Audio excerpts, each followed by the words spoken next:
Certains disent qu'il n'y a rien de tel que d'apprendre par l'expérience. Mais ce n'est pas tout à fait exact.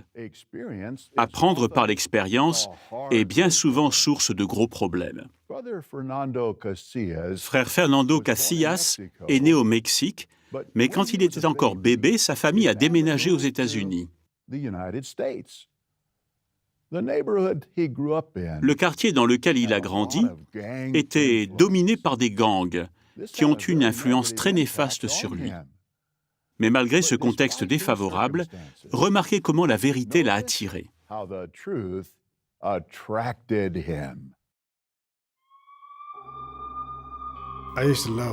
J'aimais la violence. Je rêvais de violence. Mon gang, c'était ma religion.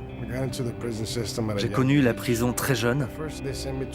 J'étais envoyé dans un établissement pénitentiaire pour mineurs, mais on m'a renvoyé à cause d'une émeute. En gros, on a jugé que j'étais une menace pour la sécurité du centre, des gardiens et des autres détenus, et donc c'est en isolement que j'ai fini de purger ma peine. J'étais peut-être violent à cette époque, mais ce n'était rien comparé à celui que je suis devenu en sortant de prison. Mon objectif, c'était de devenir le meilleur tueur. À ma sortie de prison, j'ai été déporté au Mexique. Je portais une arme sur moi partout où j'allais. Au bout d'un moment, on s'est mis à avoir de mauvaises fréquentations. Et puis ma petite amie a fini par s'attirer des problèmes. Un jour, elle a vu une salle du royaume.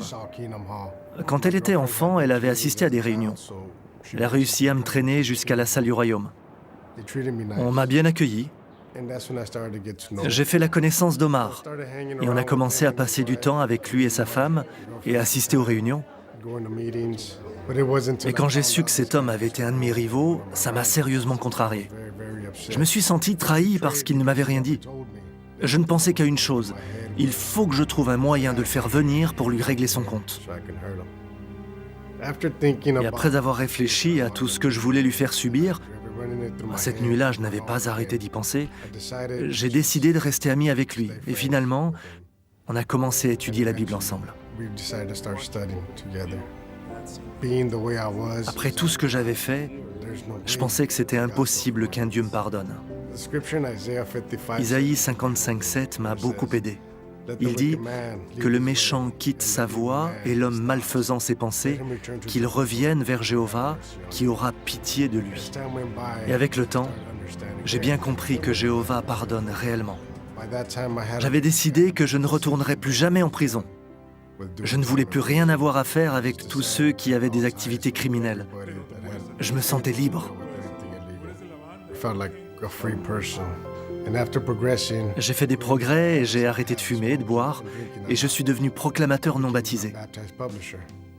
Mais quand mon père est mort, j'ai eu à nouveau de mauvaises fréquentations. J'ai fini par perdre mes privilèges.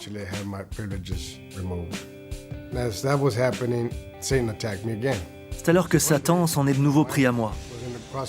Un jour, ma femme traversait la frontière pour faire des démarches administratives pour les enfants. Elle a été surprise quand les policiers lui ont dit qu'il y avait de la drogue dans la voiture. On ne savait pas que l'ancien propriétaire y avait caché de la drogue.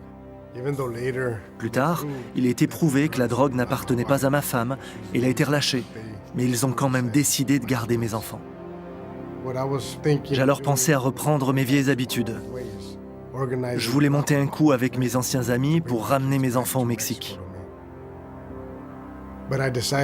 J'ai préféré m'appuyer sur Jéhovah et sur les frères qui venaient me voir régulièrement.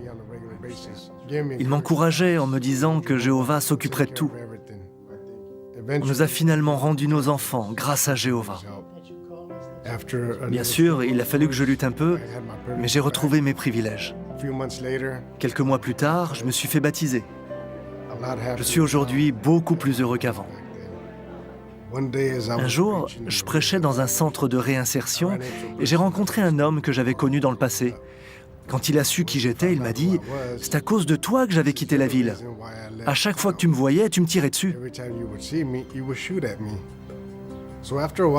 J'ai réussi à le convaincre que je n'avais plus l'intention de lui faire du mal, mais que j'étais là pour l'aider à connaître la vérité et le moyen de vivre éternellement.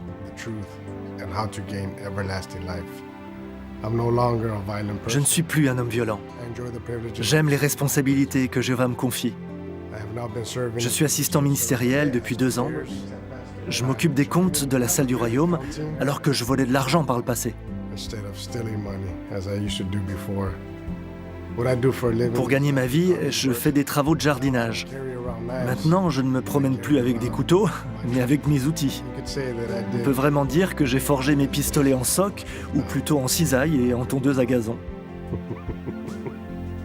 Je suis heureux de servir un Dieu d'amour, qui prend soin de nous et qui pardonne.